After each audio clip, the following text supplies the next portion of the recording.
नमस्कार मित्रों। आज सिद्धू ने सब के इस एपिसोड में हमारे साथ दिल्ली से वरिष्ठ पत्रकार और पूरे देश की खबर रखने वाले उमाकांत लखेड़ा जी ज्वाइन हुए हैं। लखेड़ा जी, आपका बहुत बहुत स्वागत है सिद्धू ने सब में। और आज बात करेंगे पश्चिम बंगाल के चुनाव के सिलसिले में और भारतीय जनता पार्टी क्या खेल खेल रही है। वहां पर भी जहां पर हिंदू मुस्लिम नहीं हुआ करता था, वहां पर वो राम मंदिर और बाबरी मस्जिद का खेल उसने वहां शुरू करवा ही दिया है। यानी चुनाव जीतने के लिए कहां तक जाते हैं ये लोग, ये हम अभी समझने लगे हैं। मेरे ख्याल से कल तक असदुद्दीन ओवैसी मुसलमानों के नुमाइंदा होकर भारतीय जनता पार्टी का खेल खेल रहे थे, मगर अब उन्होंने तृणमूल कांग्रेस के विधायक हुमायूं कबीर को तोड़ा है। और हुमायूं कबीर का नाम आजकल वहां पर चर्चे में इस प्रकार से लिया जा रहा है पत्रकारों द्वारा कि वो हुमायूं ओवैसी है। यानी वोट कटरा बनने के लिए वो बाबरी मस्जिद की वहां पर बाबरी मस्जिद का शिलान्यास कर रहे हैं। दूसरी ओर उसी के जिले में मुर्शिदाबाद में जहां पर ज्यादा से ज्यादा मुस्लिम आबादी है, दो भारतीय जनता पार्टी के विधायक है, उनमें से एक ने राम मंदिर का शिलान्यास करवा दिया। पता नहीं इन लोगों ने गवर्नमेंट से कोई अनुमति ले ली नहीं ली, हमें मालूम नहीं है, मगर वहां भी बाबरी मस्जिद और राम मंदिर का विवाद शुरू हो ही गया है। ये सियासी विवाद है और इस पर लखेड़ा साहब आने वाले चुनाव में इसका क्या असर पड़ेगा। विधानसभा चुनाव 2026 की शुरुआत में है और तृणमूल कांग्रेस की सुप्रीमो ममता बनर्जी को चौथी बार मुख्यमंत्री नहीं बनने देना है। ये अमित शाह का, नरेंद्र मोदी का संकल्प है। पिछली बार उनको चाटा मारा था ममता दीदी ने, क्योंकि अमित शाह ने कहा था कि 200 के पार हम हो जाएंगे, मगर वो सत्ता नहीं हथिया पाए। अब सीधा हम आपके पास आते हैं लखेड़ा साहब, और आपका फिर से एक बार स्वागत। और आप ही अपना विश्लेषण इसके बारे में प्रस्तुत करें, ऐसा अनुरोध है। जी जी, बहुत अभिनंदन है आपके दर्शकों का और आपका, और जो हमको सुन रहे हैं उन सब का अभिनंदन है। और आपने जो टॉपिक चुना ये एकदम मुझे लग रहा है बंगाल पर आपका पहला टॉपिक है। मैं एक कुछ सेकंड में मैं थोड़ा सा बता दूं कि वेस्ट बंगाल मैं कम से कम 4 इलेक्शन कवर करने गया हूँ इलेक्शन के टाइम पर। दो जनरल इलेक्शन कवर करने गया हूँ और 2 मैं असेंबली इलेक्शन कवर करने गया हूँ। तो मैं ये मानता हूँ कि ये जो चुनाव जो है ये चुनाव बीजेपी के लिए बहुत महत्वपूर्ण है, क्योंकि ये ऐसा स्टेट है वेस्ट बंगाल जिसमें जो गैर हिंदी भाषी स्टेट, इसका जो नेचर है ये यूपी बिहार से एकदम अलग पॉलिटिक्स है। नंबर 1 बात तो ये है। नंबर दूसरी बात है कि वहाँ भारतीय जनता पार्टी की जो समस्या है वो है कि 31-32% वहाँ माइनॉरिटीज है। 31 से 32%, 30 भी हो सकता है, 30 से 32% माइनॉरिटी है। इसका मतलब 68-70 के करीब हिंदू पॉपुलेशन। भारतीय जनता पार्टी का बहुत क्लियर कट असेसमेंट कई बार कर लिया गया कि देखिए, आपको 30-70% जो आबादी है वहाँ और 68-70% जो आबादी है उसमें आपको 70-80% वोट लाना पड़ेगा, तब जाकर के आप बंगाल में चुनाव जीते। उसका कारण है कि जो 31-32% वोट तो वो आपको देगा नहीं वोट। बाकी जो आपको लड़ाई 80% वोट लाना है वो कहाँ से लाओगे आप? वो लाना है आपने इधर हिंदू आबादी से।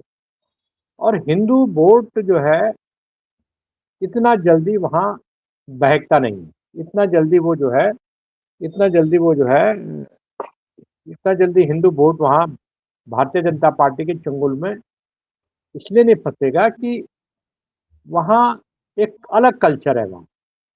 वहाँ हिंदुत्व का कल्चर नहीं है।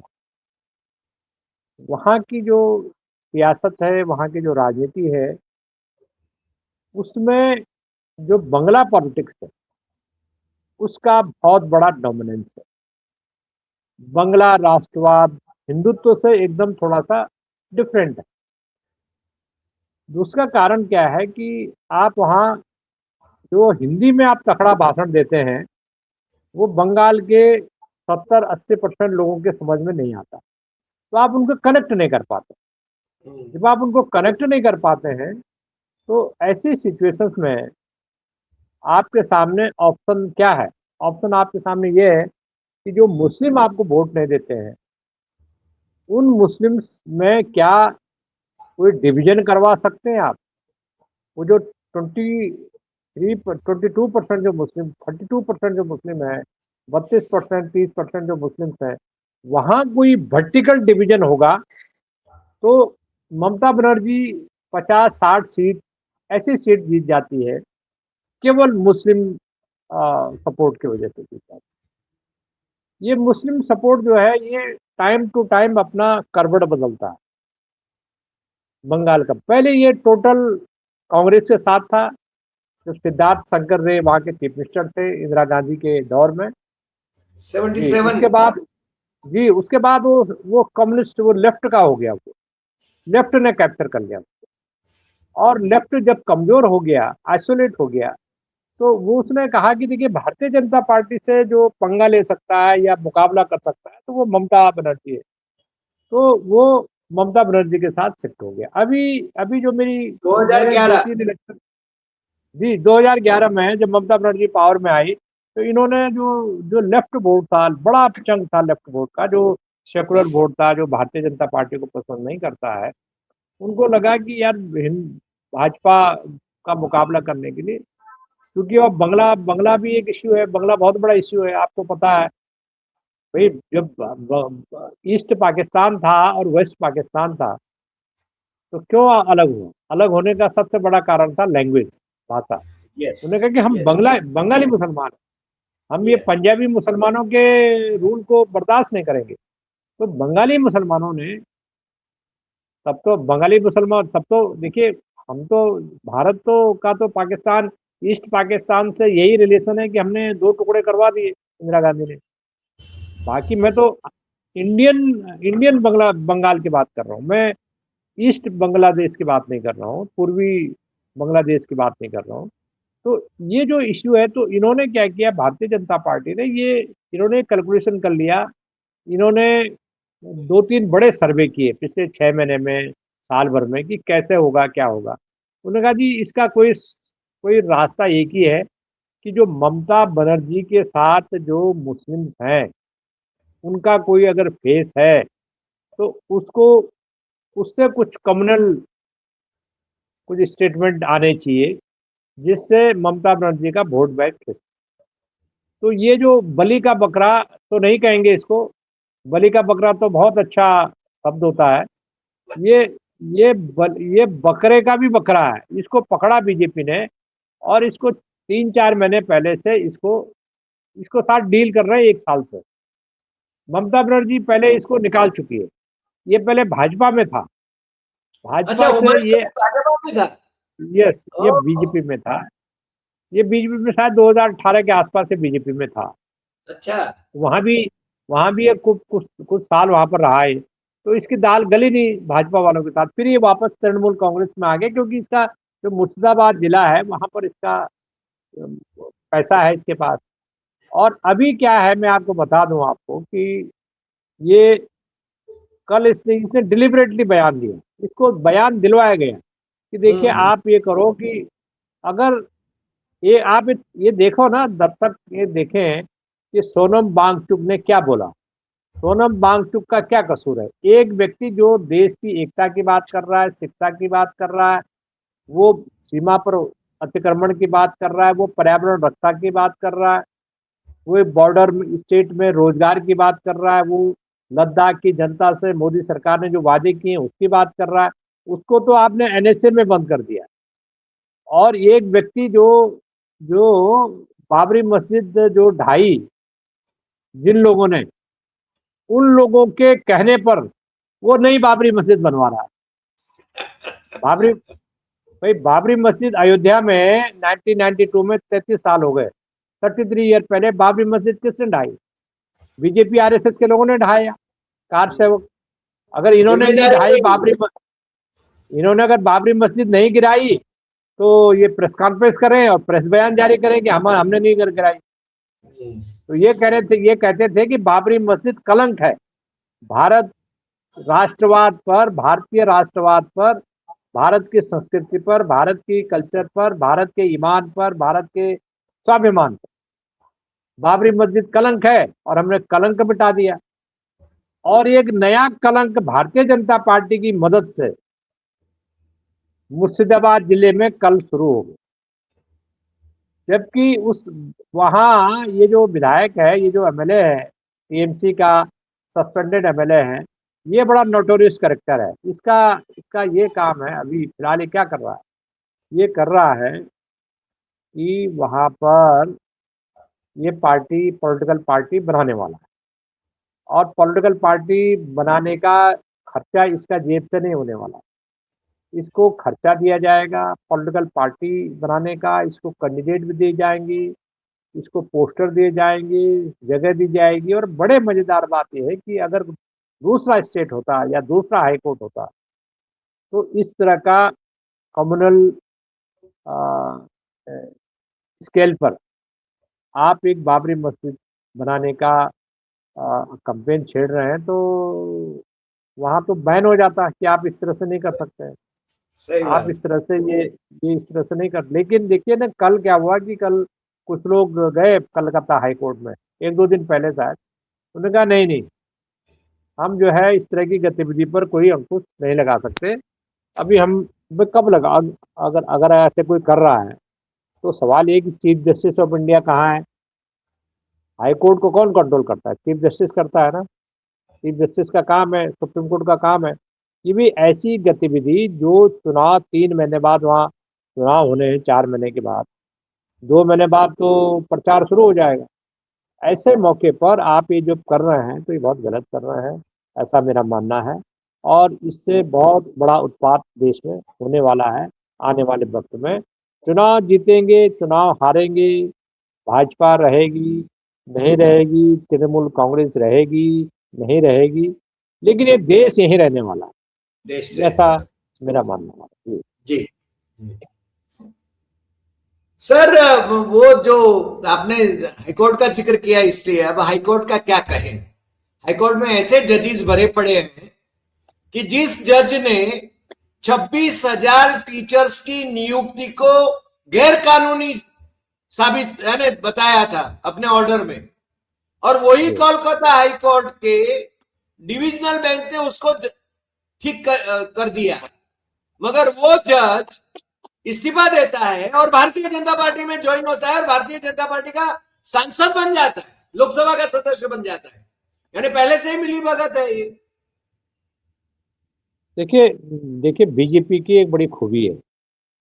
बीजेपी क्या करती है कि अगर वो फैसला का जो पॉलिटिकल माइलेज है, अगर उसको मिल रहा है तो उसमें वो आंख बंद कर देती, बिल्कुल आंख बंद कर देती है। लोग कहते हैं कि ये कैसे, घोड़ा जो है जब जंगल में घूम रहा है खच्चर, तो कोई बाघ आ जाता है या शेर आ जाता है तो अपनी आंख बंद कर देता है, वो सोचता है कि मुझे मुझे दिखाई नहीं दिया, ये है कि नहीं। तो तो इनको भी भारतीय जनता पार्टी को ये जो चीज है ये दिखाई, ये आंख बंद कर देते हैं। और दूसरे का, विरोधी पार्टी का, अगर वो छींक भी मारे या खांसी भी करें तो ये एकदम अलर्ट हो जाते हैं, इनकी एजेंसियां एक्टिव हो जाती हैं, इनकी सीबीआई एक्टिव हो जाती है, इनकी कोर्टें, इनके जज एक्टिव हो जाते हैं। इनके, आप ये बताइए ना कि आज लग रहा है देश में कोई न्यायपालिका है? हमें तो मुझे नहीं तो लग लग रहा रहा है है कि सर। कुछ है नहीं। ये सब भारतीय जनता पार्टी की ब्रांच बनने की दिशा में आगे बढ़ रही है। मैं बड़ी माफी के साथ, बड़ा दुख है मेरे को, मेरे खिलाफ कंटेम्प्ट भी हो सकता है, लेकिन इतना बड़ा दुख है मेरे को कि ये न्यायपालिका क्या है। ये अगर जज अगर सही ढंग से मेरिट पर चीजों को नहीं दे सकते तो उन जजों को से लोगों को इस्तीफा मांगना चाहिए।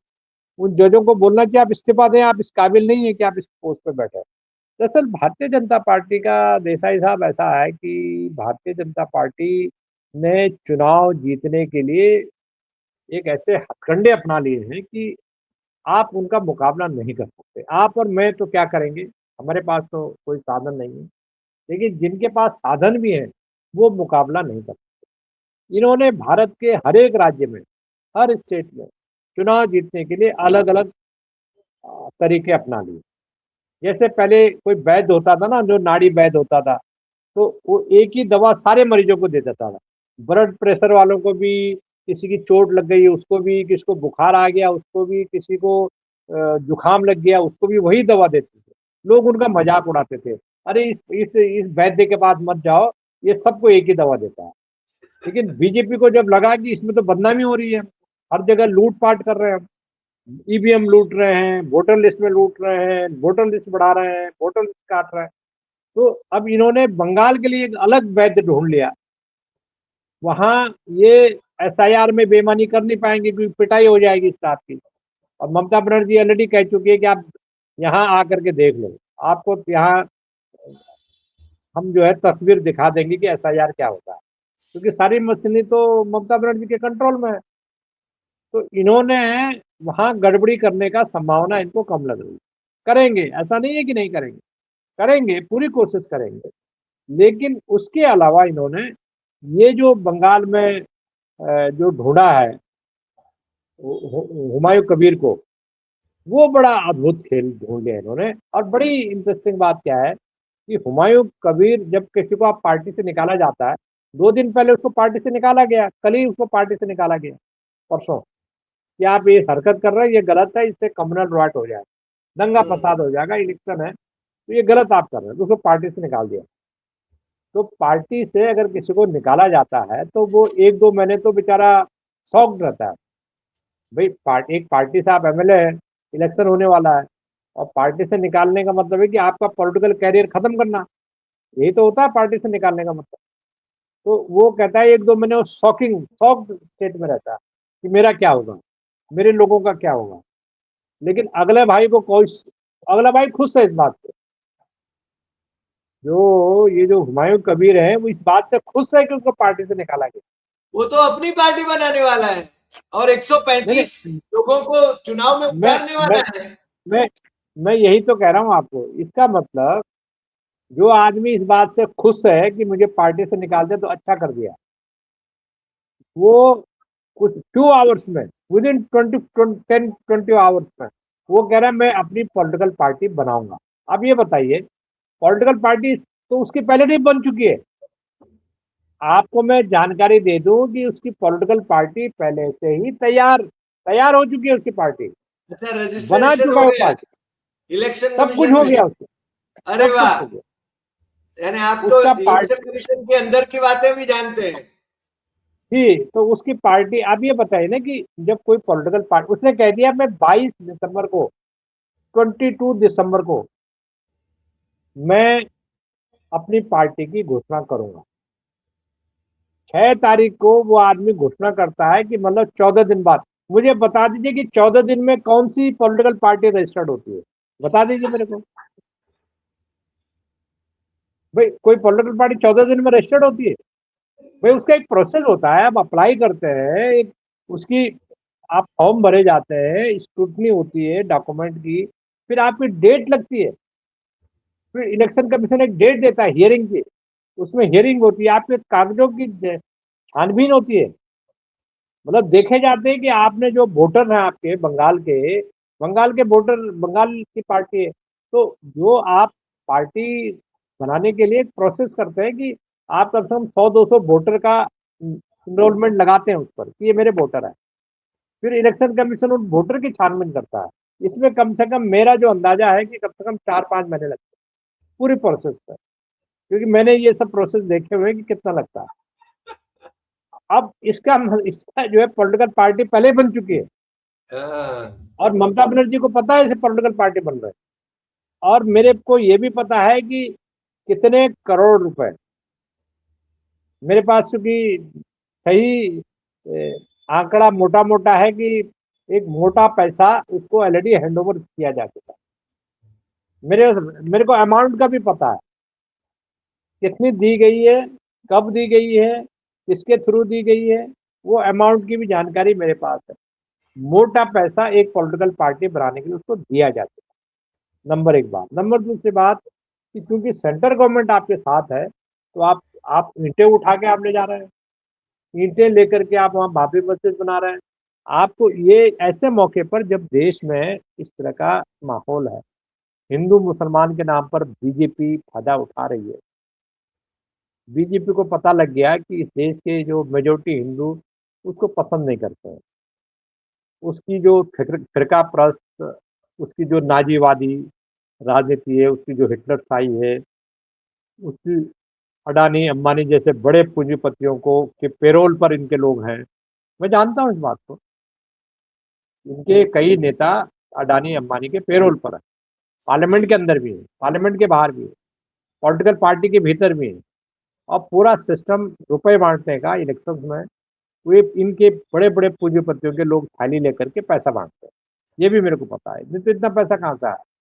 तो सरकारी खजाना खाली करो, और जो बचा बुचा है वो ये करो। और बंगाल में इतना बड़ा नंगा नाच होने वाला है, मुझे तो ये लग रहा है कि ये ममता बनर्जी को इस बार तो शायद ये मुश्किल हरा पाएंगे। इस बार ये, अभी क्योंकि ये शुरुआत है, अभी ये नुकसान पहुंचाएंगे ममता बनर्जी को, ऐसा नहीं है। ये ओबीसी ने जैसे सीमांचल में महागठबंधन को नुकसान पहुंचाया, और वो भी भारतीय जनता पार्टी का उससे बड़ा एजेंट कोई नहीं, ओबीसी से बड़ा। लेकिन अब कंपटीशन चल रहा है कि हुमायूं कबीर बड़ा एजेंट है या ओबीसी बड़ा है। अब ये हाँ, कंपटीशन, हाँ, अब ये कंपटीशन, क्योंकि देखिए ओबीसी फेल हो गया ना वहाँ। ओबीसी उर्दू बोलता है और हिंदी बोलता है। पिछली बार फेल वहाँ हो जो गए, पिछली बार ये बांग्ला फेल हो बोलता गया, है। हाँ, तो अब वो फेल हो गया। तो अब सवाल है कि जब वो फेल हो गया यहाँ, तो उसने कोशिश कर ली, तो वो बिहार में तो काम आएगा, क्योंकि बिहार में तो हिंदी बेल्ट है। सीमांचल में नॉन बंगाली मुसलमान है, बंगाली मुसलमान है वहाँ पर, ऐसा नहीं है, कम है। बंगाली स्पीकिंग बॉर्डर में बहुत कम आबादी है, लेकिन जी, ज्यादा हिंदी, हिंदी बोलने वाले। तो हिंदी उर्दू बोलने वाले जो मुसलमान है वो टारगेट पर है। मुझे लग रहा है कि आने वाले वक्त में बंगाल की राजनीति में बहुत बड़ा तूफान आएगा, बड़ा रोचक होगी ये लड़ाई। कि भारतीय जनता पार्टी चूंकि जनता के थ्रू नहीं जीत सकती है, तो हिंदू मुसलमान करके वो जीतने की कोशिश करेगी। जी। तो सर आपको अभी भी लग रहा है कि ममता दीदी इस बार भी चीफ मिनिस्टर बन सकती है? मेरा मेरा एक असेसमेंट ये है कि अभी ममता बनर्जी को हराना अ, बड़ा कठिन है, इतना सरल नहीं है। उसका कारण है कि ममता बनर्जी के पास जो ग्राउंड कैडर है, जो बाकी पार्टियों के पास नहीं है, जो बिहार में आरजेडी के पास नहीं था, या कांग्रेस के पास नहीं था, या उत्तर प्रदेश में अखिलेश यादव के पास नहीं, उसके पास, ममता के पास बहुत ट्रेंड कैडर है, हम्म। बहुत ट्रेंडिंग है उसका कैडर पे। और वो कैडर जो है इतना जल्दी उसको आप फिनिश नहीं कर सकते। जैसे एसआईआर मामले में ममता बनर्जी ने चैलेंज किया ना कि आप आइए मेरे यहाँ एसआईआर करा दीजिए आप, क्योंकि ममता बनर्जी को पता है कि ब्यूरोक्रेसी उसका बिना कुछ कर नहीं पाएगी। भाई, आप गुजरात से तो एसआईआर करने के लिए लोग नहीं ला सकते ना, वो तो आप बंगाल में करोगे, बंगाल के राइट। कर्मचारी से करोगे। बंगाल के कर्मचारी को पता है कि क्या करना है, कानून के जी, हिसाब से काम करना, तो गड़बड़ी की संभावना नहीं है। उसके अलावा कैडर जो है, कैडर ने पूरा एसआईआर का पूरा ब्लूप्रिंट ऑलरेडी बना दिया। जी, विद इन मिनट सारा एसआईआर ममता बनर्जी कर लेगी। तो भाजपा को ये लग रहा है कि एसआईआर से आप ममता बनर्जी को डिफीट नहीं कर सकते। और अभी ये चुनाव भी ममता बनर्जी, मेरे को लगता है कि आसानी से जीत जाएगी। और ये जो हुमायूं कबीर वगैरह जो लोग थे, जो लोग कल रैली में आए हुए थे, उसमें 95% लोग भाड़े पर लाए हुए। उनको भाड़े पर रिलीजन के नाम पर पैसा दे करके इकट्ठा किया गया था और इसके पीछे पूरी तरह बीजेपी, आरएसएस के लोग खड़े। मेरी इन्फॉर्मेशन है, मेरी सूचना है जी कि वो लगातार लगातार इन कांस्टेंट टच है बीजेपी के हाई कमान, बीजेपी के लोगों से उसकी मुलाकातें हुई हैं हुमायूं कबीर की, और वो लगातार उन लोगों के संपर्क में है, बंगाल के संपर्क में। और भारतीय जनता पार्टी की जो बंगाल की जो पार्टी है, वो डिफंग हो चुकी है। अगर वो डिफंग नहीं होती तो अमित शाह और मोदी को हुमायूं कबीर की जरूरत नहीं पड़ती। इनका कैडर जो है ग्रास रूट लेवल पर फिनिश हो चुका है। बीजेपी का फिनिश तो नहीं, लेकिन डिफंग हो गया। और वहां पर ये हो गया कि आप ममता बनर्जी की पॉलिटिक्स देखिए आप, उसने वहां 3 मंदिर बना दिए अभी पिछले 1 साल में। एक तो काली मंदिर बना लिया उसने, जगन्नाथ मंदिर बना ले। एक जगन्नाथ मंदिर बना लिया उसने, और एक उसने कुछ और एक मंदिर की स्थापना कर ली, और 1,000 करोड़ रुपए पब्लिक मनी वहां उसने लगा दिया। अब जो दिलीप घोष थे, जो भारतीय जनता पार्टी के अध्यक्ष थे 2 साल पहले, 3 साल जी पहले तक, उनका जी नाम दिलीप घोष है, वो मेंबर ऑफ पार्लियामेंट थे राज्यसभा जी जी जी। में, लोकसभा में थे। दिलीप घोष को हटा दिया, अधिकारी को कर दिया, शुभेंदु अधिकारी को। जो अब दिलीप घोष, आयाती उम्मीदवार है, यानी विपक्ष का नेता हाँ, बना दिया। अब क्या है कि दिलीप घोष ने पब्लिकली बोला कि भारतीय जनता पार्टी को ममता बनर्जी से कोई चिंता नहीं है, क्योंकि ममता बनर्जी भी मंदिर बना रही है, हम भी मंदिर बना रहे हैं। ममता बनर्जी ने मंदिर बना ले तो हम क्यों ना बनाए मंदिर। तो हम, और ममता बनर्जी ने जब मंदिर बनाया, काली मंदिर, वहां इसको बुलाया, दिलीप घोष को। ये और गया वो वहां। गए, सपरिवार गए। हाँ, हाँ। तो ये गया वहां और इसने बोला वहां की ममता बनर्जी तो भाजपा का ही एजेंडा लागू कर रही है। तो सवाल ये है कि उसमें ममता बनर्जी के क्रेडेंशियल पर भी सवाल या निशान लगते हैं कि आप मंदिर पॉलिटिक्स कर रहे हो, भाजपा की तरह पॉलिटिक्स कर रहे हो, तो आप लोग भाजपा की में शामिल हो जाएंगे, आप में क्यों आएंगे आपके साथ। तो ये चल रहा है, ये आने वाले वक्त में बहुत इंटरेस्टिंग पॉलिटिक्स होने वाली है।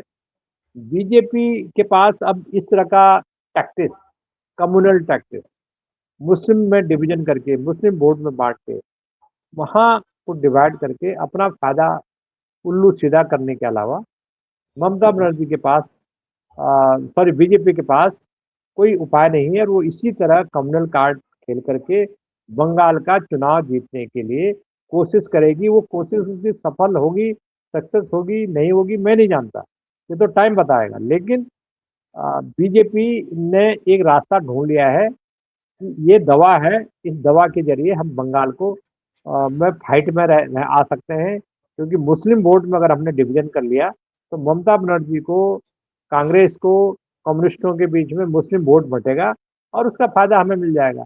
इस लाइन पर भाजपा काम कर रही है, कितनी सफल होगी कितनी नहीं होगी आने वाले दिनों में ये पता लगेगा। जी, धन्यवाद। वाह। सर, लखेड़ा साहब, आप हमारे साथ ज्वाइन हुए और आपने काफी कुछ इंटरेस्टिंग बातें, कुछ विस्फोटक बातें, कुछ अंदरूनी जानकारियां साझा करी।